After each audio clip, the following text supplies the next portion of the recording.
However, from what we can see of trees very far in the distance, they appear to load in exactly the same, which is fine since they loaded extremely far in the original anyways. But that's not the only change to draw distance I noticed. I also noticed that there were some changes to the actual geometry of the map itself. Here in these mountains on the left side of the screen, we see a much higher detail with far more polygons being rendered and the mountain being much closer to its actual shape. It just looks so much better than the original, which was a very, very low poly, very low detail model. That would of course exchange out for better models as you got closer. This seems to actually render out better models at a distance than the original game. Now, one thing I did notice that I wanted to point out, because I'm not sure if it's actually due to draw distance or an artistic change, but I thought I'd mention it either way. In Breath of the Wild, there were mountains in the background you could see, but not go to, but they appear to be missing in this trailer. Well, maybe not missing, they're just tiny now, as we can see a very small mountain sticking out in the background still. And it's not just the sun glare covering things up, since we can see all the other mountains in the distance, and as I said, that little mountain I mentioned before. This could hint that they're changing those generic mountain ranges to actually be fully explorable in this new game. Then I decided to actually go and check this out further, and I noticed that Breath of the Wild 2 actually renders them closer to their actual look than Breath of the Wild 1, and that's why they're different. In the original Breath of the Wild, they are drawn in as basic mountain shapes, but they don't actually look like that at all. If you go to Hero Mountains and look at them, they're much more flat and rounded like in Breath of the Wild 2. Perhaps they're rendering them properly just to increase the draw distance, or maybe they're giving them more detail because they're areas you can actually travel to. Either way, this is a difference I noticed, so I wanted to point it out to you guys.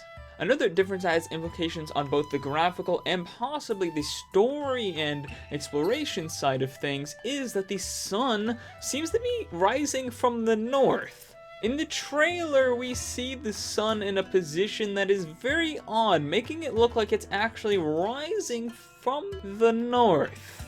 I decided to track the sun from sunrise to sunset, and the sun is never in that location in Breath of the Wild. It doesn't even make any sense, as obviously the sun rises from the east and not the north. And this does seem to be the sun rising, as it's very low on the horizon. It's giving off that shade and look that we get when the sun's rising, as opposed to that very red, purpley look that we see when the sun is setting. I don't know why the change. Maybe it's for cinematic reasons, maybe it's so the sun glare is in a way that covers up parts of the map so we can't see everything. I'm not really sure, but either way, it definitely made getting comparisons for this game much, much harder, so thanks Nintendo for that one. And last but not least, the shadow quality is definitely better in the overworld. Speaking of the sun, we see some great shadow work in this game compared to Breath of the Wild. I mentioned a lot about shadow quality in the previous segment, and well, the outside world does not disappoint. We can't see as much in this shot as we can in the underground areas, but there's still some things to be pointed out. In Breath of the Wild, the shadow maps for distant objects were either very approximate or non-existent, with only very, very large objects like mountains really casting correct shadows from the sun. This game handles it better though, allowing smaller objects to cast shadows this time around.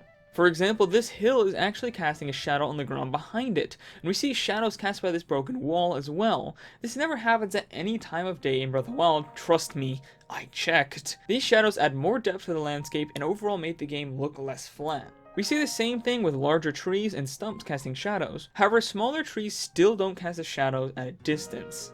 Of course, forests had shadows in Breath of the Wild, as you can clearly see, but the shadows were more approximated and didn't really line up properly with the actual environment at all. Now the shadows in the sequel don't line up perfectly either. They're slightly off if you zoom in close, but it's still much better than the original game, and you don't really notice unless you zoom in on the image. They're also better impacted by the direction and position of the sun.